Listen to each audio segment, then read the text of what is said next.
Chico Marx was a comedic legend, known for his zany antics and quick wit as part of the Marx Brothers comedy troupe. However, his real-life story was not always filled with laughter and joy. In his final years, Chico faced a series of devastating tragedies and setbacks that would leave him isolated, destitute, and struggling for survival.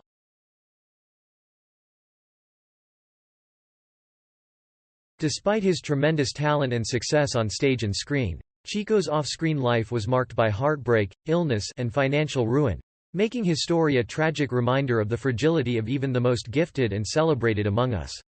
In this article, we will explore the difficult final days of Chico Marx, shedding light on the challenges he faced and the legacy he left behind.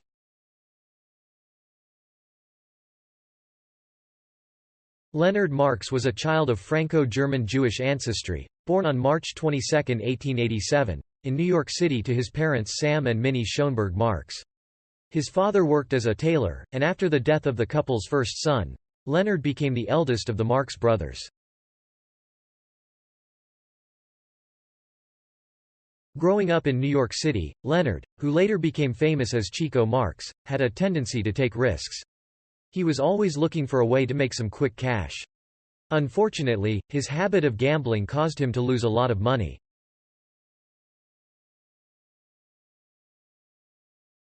In fact, he gambled so much that he ended up trading his father's scissors to fund his habit.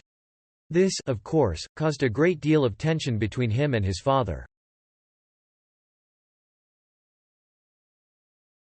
Despite his bad habit, Chico had a talent for card games, horse and dog racing, and other forms of betting. He was often found at various sporting events, betting and taking risks in hopes of striking it big.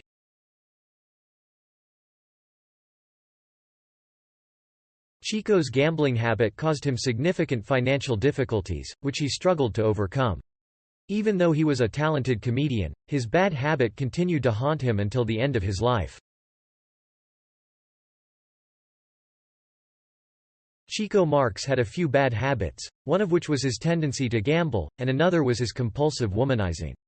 It was due to this second habit that he acquired the nickname Chico, which actually stood for chicken chasing. Despite these negative traits, Chico also had a love for music that he inherited from his maternal family. He learned to play several instruments, including the piano, and it became a passion of his throughout his life.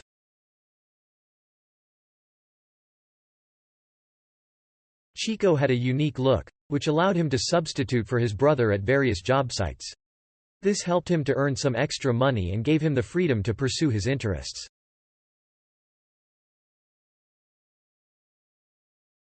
Chico and his brother started their career as a musical act on the vaudeville circuit. While performing, they discovered that they had a talent for comedy, and their act began to include more and more humor. They quickly caught the attention of audiences, and their clever jokes and comedic timing made them a hit. One of their signature moves was to heckle the audience, which often led to even more laughter and applause. It was during this time that they discovered their true panache for comedy and began to hone their craft.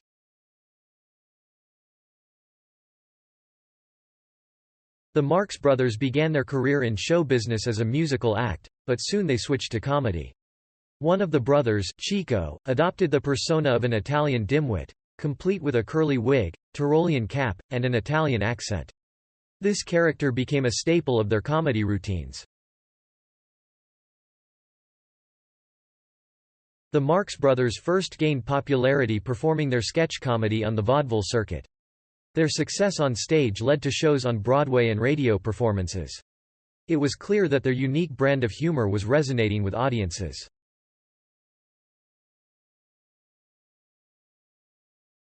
The brothers eventually decided to take a plunge into the big screen. Their first movie, The Coconuts, was released and followed by a couple of others, including Animal Crackers, Monkey Business, and Horsefeathers. These films were released under Paramount Pictures and were well received by audiences. The Marx Brothers' success on the big screen made them household names. Their films were known for their fast-paced comedy and slapstick humor, which captured the hearts of viewers. They continued to make movies throughout the 1930s, including Duck Soup and A Night at the Opera, which became classics of the genre.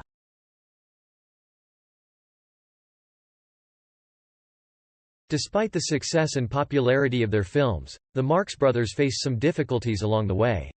They had creative differences with studio executives and faced censorship issues due to the content of their films. However, they continued to entertain audiences and leave a lasting impact on the world of comedy.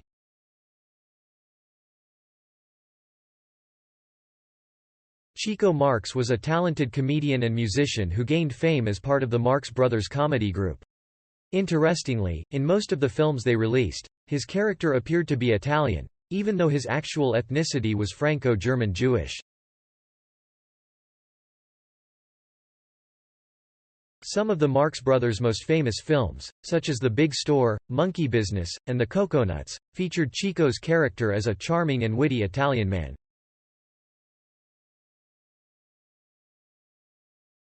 In their last film, Love Happy, Chico showed off his musical skills by playing a piano and violin duet with Mr. Lyons. Despite his success as a performer, Chico struggled with personal issues.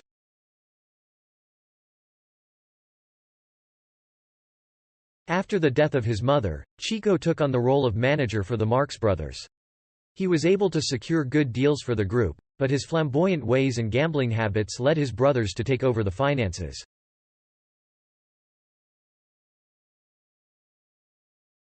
Despite losing control of the group's finances, Chico continued to work to pay off his debts that he had accumulated through his gambling habit. He remained dedicated to his craft until his final days, but his personal struggles continued to haunt him. When his brothers retired, Chico took the reins and led the Chico Marx Orchestra throughout the 1930s and 1940s. The band even performed at the same vaudeville houses where Chico had first started his career. During this time, the Chico Marx Orchestra had the pleasure of having Mel Torme as their lead singer. However, things weren't always smooth sailing for Chico.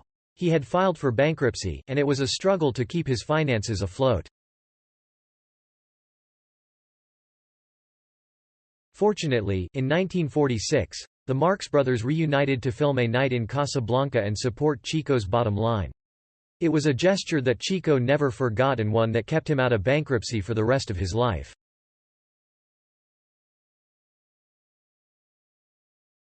Chico had 2 marriages, but only daughters. His second marriage was to a woman named Mary de Vithas, whom he stayed with until his death. Sadly, Chico's health began to decline due to arteriosclerosis, and on October 11, 1961, he passed away at the age of 74.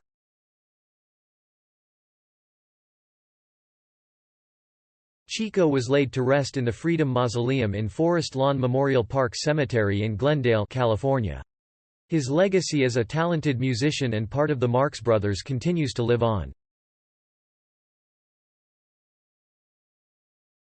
Goodbye, Chico Marx, may you rest in peace.